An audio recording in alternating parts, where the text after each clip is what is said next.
Hello and welcome back, Squirrel Nation. We are diving in. I'd like to start by thanking our Squirrel Nation members. And with that said, today's video is going to be something new and interesting. Let me know if you like this style content and I'll do more of it in the future. So what's going to happen is I am going to show all my practice games for Demon Warriors. So starting with this game, here you can see the last fight. This is a I was Demon Warriors. I switched to 4 Marine and only 5 Warriors because I was fighting a Mage. And this is just the last fight. But if you want to see the whole game, you can skip to the end of the video and I give the whole game there. But anyways, these next clips are going to be from 6 different Demon games that I played yesterday, and I'm going to talk about everything I learned. At the end of every clip, we'll show the team compositions I faced and what place I ended. So anyways, in this matchup here, you can see I'm fighting assassins, and I think the benefit of doing this style of content is that I can show you all the different matchups, how they play out, different hero choices. So if you notice in this match, I didn't, I think, or no, this one I don't have a Razor Claw on the board, but I'm building him, and I'm still able to deal with assassins. So that is something I kind of wanted to show. And yeah, so anyways, we'll start talking about these different clips and the choices I'm making and what I learned as the day went on. So in this clip, I actually am going to end up fighting a mage.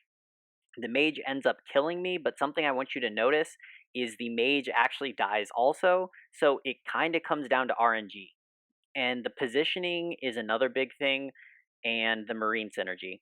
So in this is the game that I learned I should have went for marine. So notice I die, but then if you look at the mage, he actually dies from his point of view. So I do end up in second, but this is also what taught me that if you go for this full Demon Warrior comp, which I'm showing right now, and you don't go for Marine, and you just stick to the Demon Warriors, then the mages actually do have a slight advantage on you. Here's another mage game. This mage, he's worried about my cleave because I was beating him, so what he did is he split his formation, and that is how he handled it. So this game, the reason this was a little bit different is there were not assassins in this game, so I didn't need to put my Razor Claw in the back line, and that actually helped me because Razor Claw has a lot of magic resistance. But you can see the formations are almost identical. Just in this game, I had a little bit more items, so I was a little bit more fed. And the reason I put these clips together is just to show you that I think warriors and mages come down a lot to itemization. If the mages have the items, they're going to win. If the warriors have the items, they're going to win. And if they're almost equal on items, equal on character levels or hero levels, then it's kind of a 50-50 toss-up. The thing that a warrior can do to overcome that is what we showed in the very first clip, which is you can give up on your 6 warriors once you're dueling. And what I mean by dueling is when it's only you and the mage left in the game, you can go to 4 marine. And the reason I showed that game at the end of this whole video is because you'll notice in that game, if you go and watch it, the top 3 are an assassin, a mage, and my team, the 6 warrior. So I have to be able to fight the assassin, and until I kill the assassin, I'm not able to put in 4 marine. So anyways, that is the main point I wanted to make there. But so yeah, in a lot of the games, the other reason I showed you the end screens of all these is this video, the way I planned it, is you can go and pause and you can kind of look at each team comp that I faced, how I did, what heroes I put in. If you notice in this comp, I don't have the Razor Claw, so I put the werewolf in the back right corner to catch assassins because the assassins are in the game. The werewolf does not work anywhere near as well. Another thing I want to point out here is this is a 6 goblin team. So if you get the full Demon Warrior team comp, you do beat goblins. And the reason you beat the goblins is actually because of the demons. So the demons have true damage, and that's what gets through all that goblin armor. I haven't tried non-demon warriors. I plan to do that today. But my guess is that non-demon warriors probably have a lot harder time against 6 goblin teams than the demon warriors do. So here's a match against assassins. You can see the assassin with a 3-star abyssal carry is just wrecking me when I don't have a Razor Claw. And here's the interesting thing is the games where I have a 3-star Razor Claw in the back where I'm putting my werewolf, then I beat the assassin teams.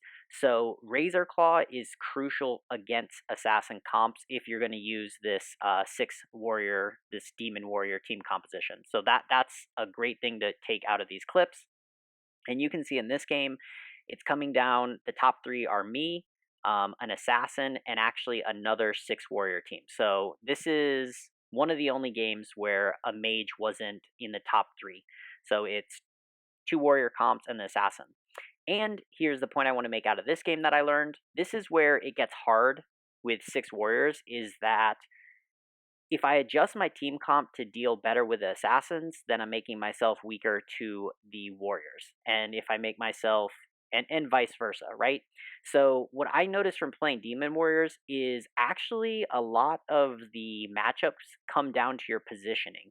And I think what's really important is proper positioning against the different meta comps, aka the assassins, the warriors, and the mages. There are different warrior comps. So in another video, which I think is coming up, or actually it might be this game, I fight a glacier warrior, and we'll see how that goes also. So once again, I had the werewolf, no razor claw. You can see the assassin stomp on me. And here, okay, here is the glacier warrior. And if you go back 2 clips, I beat them. And in this clip, what happened is they hit a 3-star berserker, they hit a 3-star tusker, and now they just absolutely stomp on me. So in this case, the loss I would say is more not because glacier warriors beats demon warriors, it's because they hit a 3-star berserker, which you can see right here on the screen. So I would say it's that. But I think after playing, the demon warriors is better than glacier warriors. Glacier warriors is still okay, but it's not as great. Okay, here is a game where we're fighting a lot of mage teams. The other top 2 the 2 of the top 3 teams end up being mages, and my positioning, what's going to happen is I had to shift my team over to the right like this because of the wall mage. So notice he puts the wall, and the problem I was having is my siren was jumping over, and I was having issue. Another thing I had to do to deal with a wall mage is, if you'll notice, I put my DPS carries on against the side. So Doom, Pirate Captain, and the Fallen Witcher I all put on the side. And the reason in here my Razor Claw I put in the back is because there's still an assassin in this game. So in this game, I actually believe I end up 4th in the lobby, so I do get eliminated. And the reason why is what we were talking about. It was really hard to adjust because I was fighting so many different comps, and positioning for one just made me weak to another. So here we fight another warrior, and they beat me because my Razor Claw is in the back. Right? If my Razor Claw would have been in the front and he would have got his 3-star bear out earlier, I think I would have done a lot better in this matchup. But I couldn't do that because there's an assassin in the game, and then the assassin was crushing me. And same thing if I did that with the mages, just everything that becomes a juggling act with warriors. So here is warriors versus a knight, and you can see here the knight is super fed, like 3-star hell knight, 3-star light blade knight, 3-star Frost Knight, which doesn't matter as much, and the Demon Warriors does beat it. So this player, Scoobs, was super ahead in the game. I think by the time, I want to say he was at like 80 health when I finally was able to beat him. And it's just like, as soon as I hit that critical point of where my full team composition came online, meaning I got to level 10 and I got my Taboo Witcher in there so that my demon synergy was coming back, that's when I started to beat him. And as soon as I started to beat him, so it was just over. There was nothing he could do, even though he was super fed and he hit everything. So the point out of this is Demon Warriors dominates Glacier Knights, Glacier Demon Knights, the common knights now. Demon Warriors dominates it if it hits full synergy. And here I'm showing, you can see all of his items. His Lightblade Knight doesn't have the items, but his Hell Knight have tons of items. His Dragon Knight has tons of items. So, yeah. But we are able to make it through because of that Demon Cleave with that true damage. So that is what gets us through. And yeah, I'm just showing a few of these fights.